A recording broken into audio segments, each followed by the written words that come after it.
Hi there, and welcome to the Retirement Wealth Podcast. Today, we're diving into a really interesting topic that so many of you have been curious about. How much do you really need to retire early? Yeah, that's a big question, Emily. And it's one that requires some careful thought and planning. Exactly. I mean, the idea of retiring early sounds amazing, right? But figuring out the right number can feel overwhelming for a lot of folks. It can, for sure. We're going to break it down today. We'll talk about some of the key factors that influence your retirement number, like your lifestyle, healthcare costs, and, of course, your savings strategy. Not to mention, we'll explore some common myths around retirement savings that might be keeping people from reaching their goals. Oh, absolutely. And it's important to remember that everyone's situation is unique. So we'll also touch on how to personalize your plan for your specific needs. Right. It's about finding that sweet spot where you can enjoy life now, but also feel secure about the future. Well said. So let's get started. First, let's look at what factors you should consider when determining how much you need saved up to retire early. You know, Emily, the urgency around retirement planning has really ramped up recently. I mean, when we look at the current economic landscape, it's clear that many folks are feeling the pressure to plan ahead and plan smart. Absolutely, David. I think a lot of people are realizing that retirement isn't just about stopping work. It's about ensuring you have enough to enjoy your life, right? Exactly. And with inflation being a real concern these days, it's more crucial than ever to think about how much you'll actually need. $1 today doesn't stretch as far as it did, say, 5 or 10 years ago. Right, and I think that's something many people don't fully grasp until they're staring down the barrel of retirement. I spoke to a couple recently who thought they'd saved enough, but when we ran the numbers, they realized their purchasing power would be drastically reduced.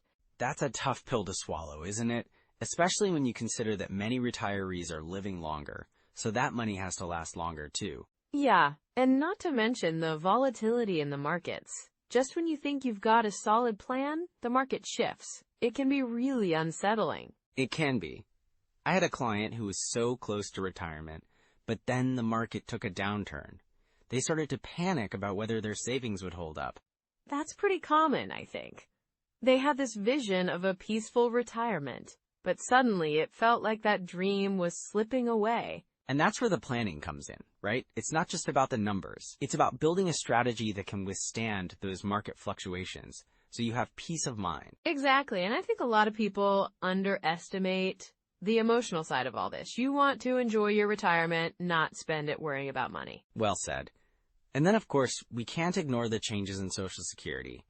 It's a big part of many people's retirement plans, and those changes can alter the landscape quite a bit. Yeah, I've heard that the age to start claiming benefits might shift again, and that can really throw a wrench in plans. For sure.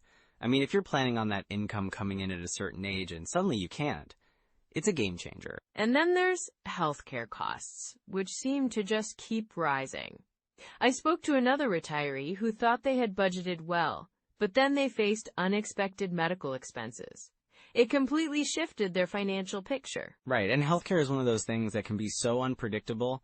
You can plan for it, but without a solid strategy, those costs can eat into your savings fast.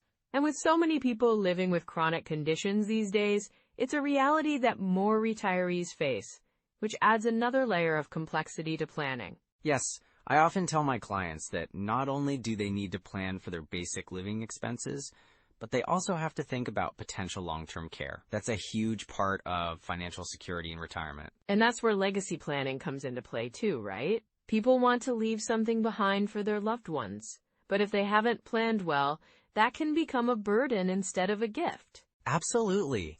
I had a family that was so focused on leaving an inheritance that they didn't consider their own needs first. They were stretching themselves too thin. That's a tough balance to strike. You want to be generous, but you also have to prioritize your own financial health.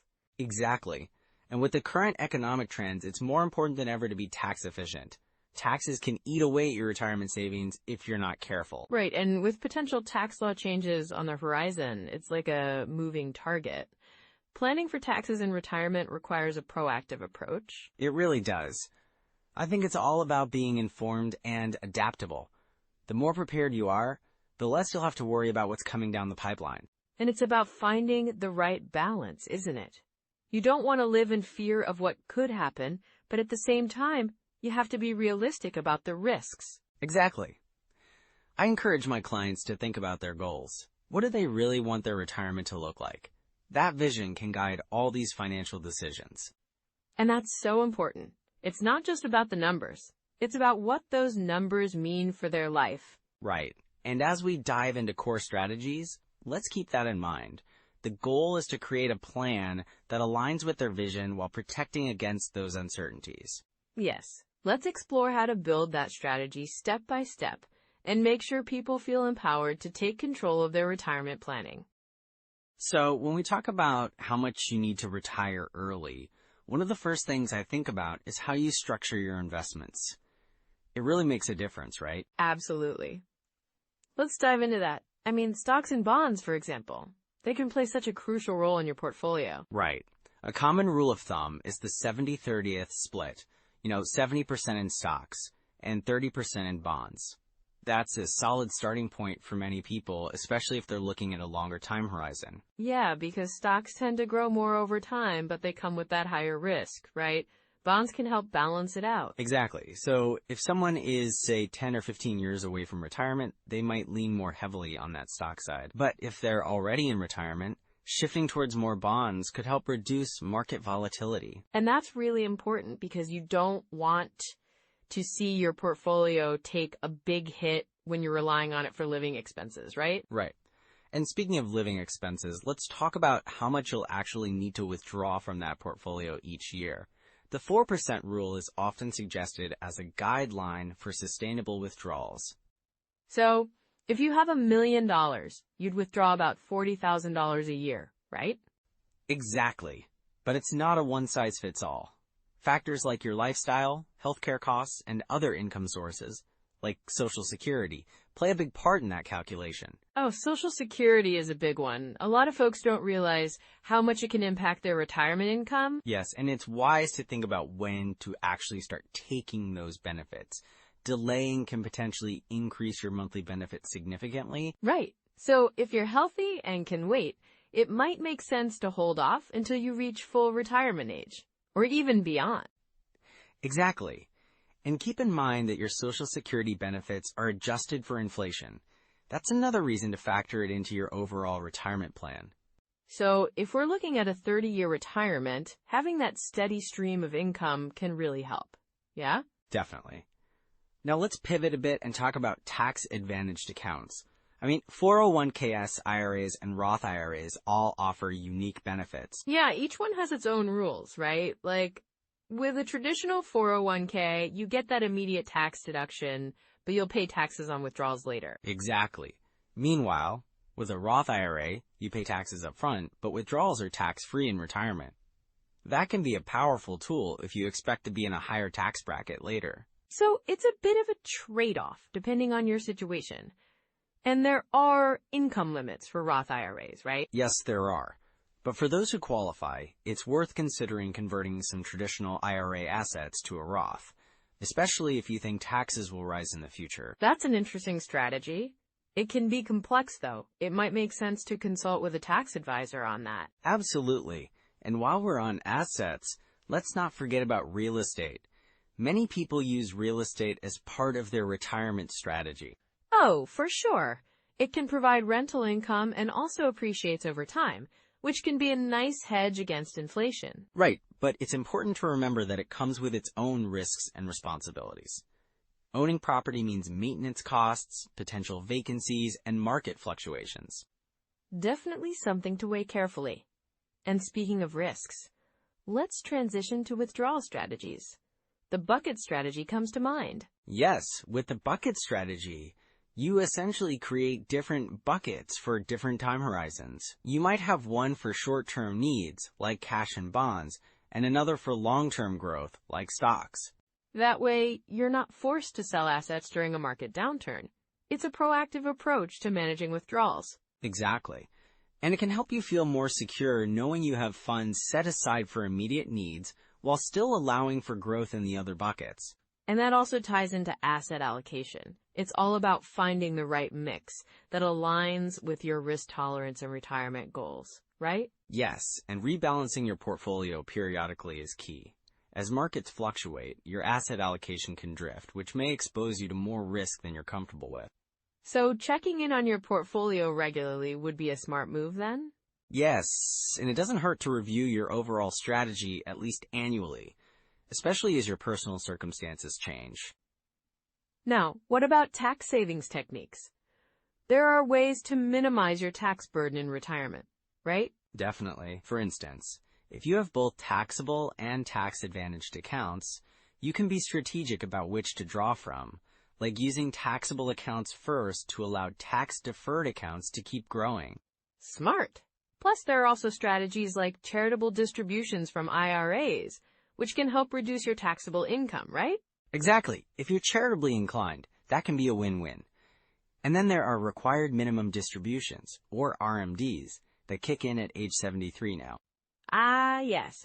That's when you're mandated to start withdrawing from your tax-deferred accounts, correct? Right, so you'll want to plan for that to avoid a hefty tax hit in those years when you start taking RMDs. Wow, there's so much to consider. It can be overwhelming, but the key is to have a thoughtful, flexible plan that accommodates your needs as they evolve.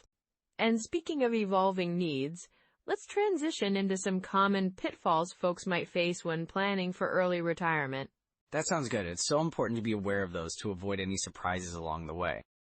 So Emily, one of the most common pitfalls I see when people are planning for early retirement is something called sequence of returns risk. Yeah, I've heard of that. It sounds pretty complex, though. What does it really mean for someone who's about to retire? Well, it's essentially the risk of receiving lower or negative investment returns early in retirement. You know, if someone retires and starts withdrawing money during a market downturn, it can be really damaging to their portfolio long term. Right, because those early withdrawals mean they're selling off assets when they're down instead of letting them recover. Exactly.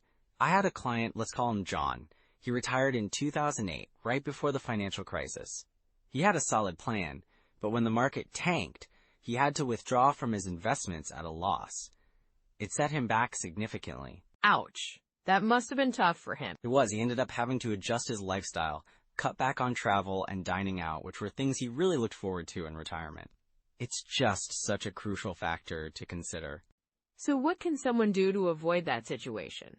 One strategy is to have a diversified portfolio and maintain a cash reserve or a fixed income layer for the first few years of retirement. This can help you weather those downturns without having to sell off investments at a loss. That makes sense. And I guess it's all about finding that balance between growth and safety? Absolutely. Another pitfall that often gets overlooked is taxes. Many retirees don't fully consider how taxes will affect their withdrawal strategy. Right, because tax implications can really eat away at your retirement savings, can't they? Yes. I had another client.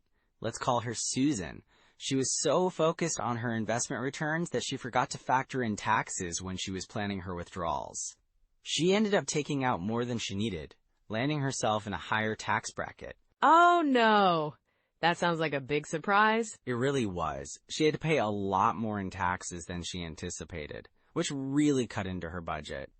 If she'd planned more carefully, she could have managed her withdrawals to minimize her tax burden. So, it's important to work with a tax professional or have a solid understanding of tax implications when planning withdrawal. Exactly.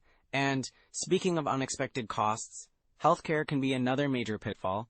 Many people underestimate how much they'll need to spend on healthcare in retirement. Yeah, I think a lot of folks assume Medicare will cover everything, but that's not the case, right? Right. I had a couple, let's say they were the Millers, who didn't account for out-of-pocket healthcare expenses. They thought Medicare would cover it all, but they ended up facing huge bills for prescriptions and long-term care. That sounds stressful. It was. They had to dig into their savings far more than they planned. A good rule of thumb is to expect healthcare costs to increase over time as you age. So, what advice do you give to someone who's just starting to think about retirement healthcare costs? I tell them to research and budget for healthcare expenses. Consider setting up a health savings account if they're eligible, and look into long-term care insurance. It's about being proactive. That's really helpful. Another thing I've heard people struggle with is asset allocation. Can you talk about that? Sure. A lot of retirees don't adjust their asset allocation as they age, which can lead to taking on too much risk, or, conversely, being too conservative. I can see how that could happen. They might get nervous about market swings and pull back too much, right? Exactly. I had a client, let's call him Mark, who was very conservative. He had most of his portfolio in bonds. When interest rates went up, he missed out on potential growth. That must have been frustrating for him. It was. He had to revise his strategy later on, and it took time for him to catch up. The key is to regularly revisit and adjust your asset allocation to reflect your risk tolerance and time horizon. So it's not just a one-and-done deal. You have to keep checking in on your investments. Yes, and another common mistake is claiming Social Security too early. Many people claim benefits as soon as they're eligible, thinking they'll get more money in the long run. But isn't it true that delaying benefits can actually increase their monthly payment? Exactly. I had a client who claimed at 62, thinking he'd get the maximum he could. But if he'd waited until 70, he would have received a significantly higher monthly benefit, which would really help in the long run. Wow, that's a big difference. What should someone consider before deciding when to claim? They should think about their health, life expectancy, and whether they need the income right away. It's a personal decision, but one that requires careful thought. It sounds like there are so many factors to weigh. There really are, and it's important to spot these red flags early.